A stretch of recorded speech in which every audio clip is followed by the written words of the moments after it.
Anthony Richardson is a special talent. At 6'4" and 238 pounds, he has reportedly ran a 4.4 40-yard dash and can throw a football up to 75 yards. Physically, he's in the same class as a Cam Newton or Josh Allen or Patrick Mahomes, but he displays more than just raw physical traits, and that's what I want to dive into in this video. But before I get started, if you enjoy the content, leave a like or comment below and subscribe to stay updated on my future content. Now, while I did say that Richardson is more than just physical traits, I have to start this video off talking about his arm talent because it is truly special. On this first play, he's facing pressure off the edge. He plans to climb up and maintain his eyes downfield, and while the defender's hanging on his leg, he still has the arm strength to drive this ball over 20 yards to the far sideline on the money. On this next play, once again, he's going to face edge pressure, does a good job sliding away to buy more time, and while off platform and fading away, he's still able to hit this post corner over 40 plus air yards to the far sideline on the money. On this one, he's going to come off the play fake, reset, and with a flick of a wrist, hit his target in stride from over 60 air yards out for a touchdown. And on here we get to see his touch. We're in rhythm, 3 and a hitch.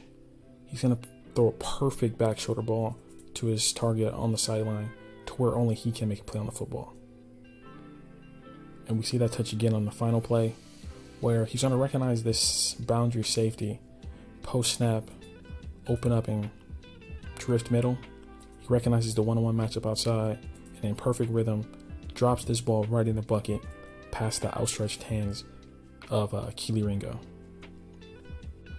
But what I love about Richardson as a prospect more than anything else is the poise and composure he displays in the pocket.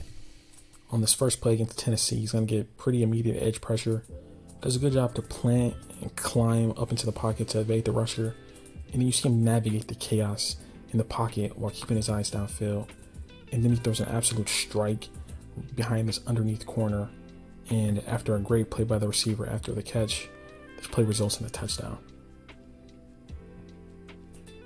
On this next play, Florida's running a pretty standard mesh wheel concept, and initially he's going to look towards the boundary, look towards this wheel route, and he's going to face that edge pressure that I mentioned earlier from Young, who's a really good player, but he does a good job to climb and evade and work all the way from the boundary back to the field to hit this drag underneath for the first down.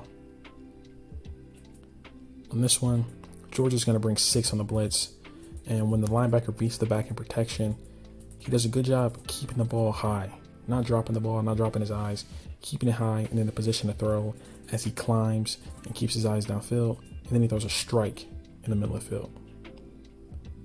On this next play, Georgia's going to get pretty quick interior pressure, and he's going to get forced off his spot in the pocket, but he displays no panic. He simply resets, bails outside, and throws a really good ball in the middle of the field. On this final play, LSU's going to get a free blitzer through on the blitz.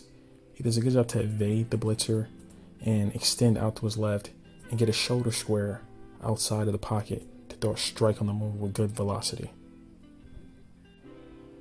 And while Richardson is a very raw quarterback, he has shown some flashes of some really high-level quarterback play. On this first play against Tennessee, he's going to commit his body and pump to the flat. And what that does is pull this boundary corner down. You see him at the top of the screen. He bites on the running back in the flat.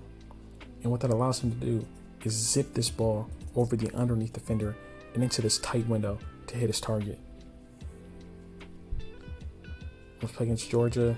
He's going to face edge pressure, calmly climb up into the pocket, and look to the flat, and then reset and throw a strike in the middle of the field. This final play, post snap, he's going to recognize the safety, open middle, and then bail out to the boundary. And then immediately you see him reset his eyes and his base to the seam, and then he throws another strike past the outstretched hands of the defender for a touchdown.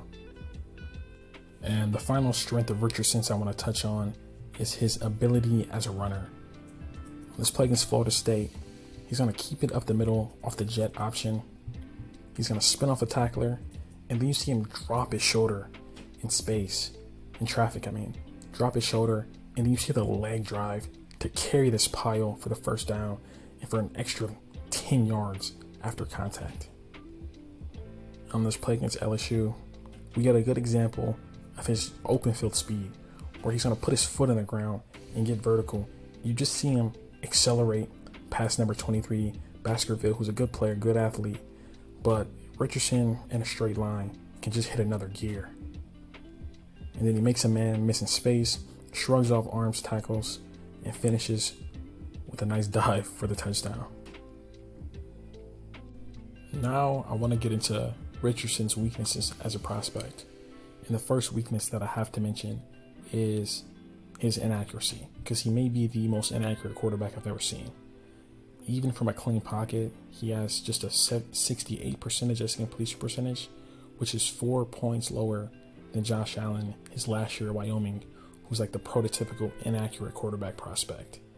And plays like this are mind-blowing.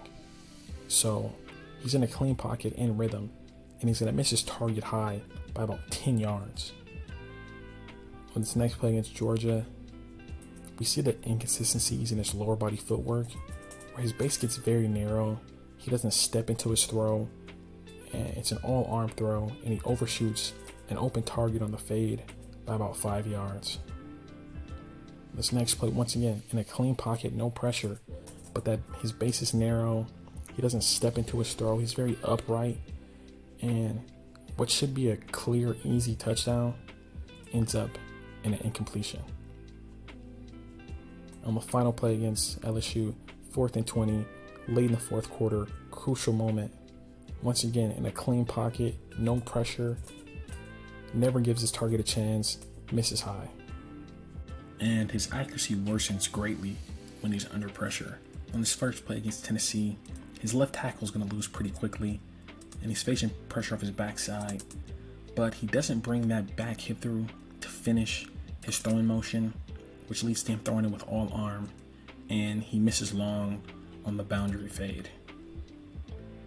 On this next play against Georgia, he's going to get pressure up the middle, and with pressure impending, he doesn't step into this throw, and once again throws with all arm, and then just misses high and never gives his target a chance, who's running wide open up the seam.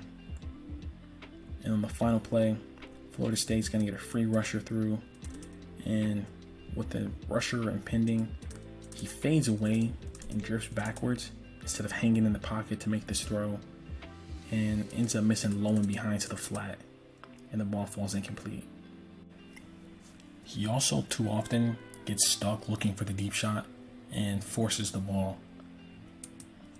On this first play against Georgia, he's going to shrug off a defender in the pocket and extend outside, and then he's going to throw late and into double coverage into the middle of the field.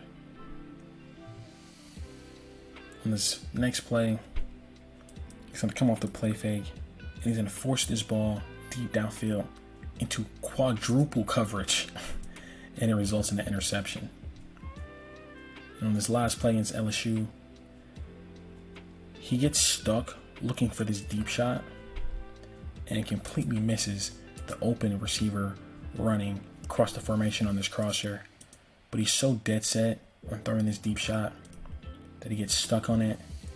And then by the time he realizes it's not open, he's forced to throw the football away. And the final thing I want to touch on are some of his limitations as a runner. Because while he has great long speed and it's tough to tackle due to his size, he does lack shiftiness in space.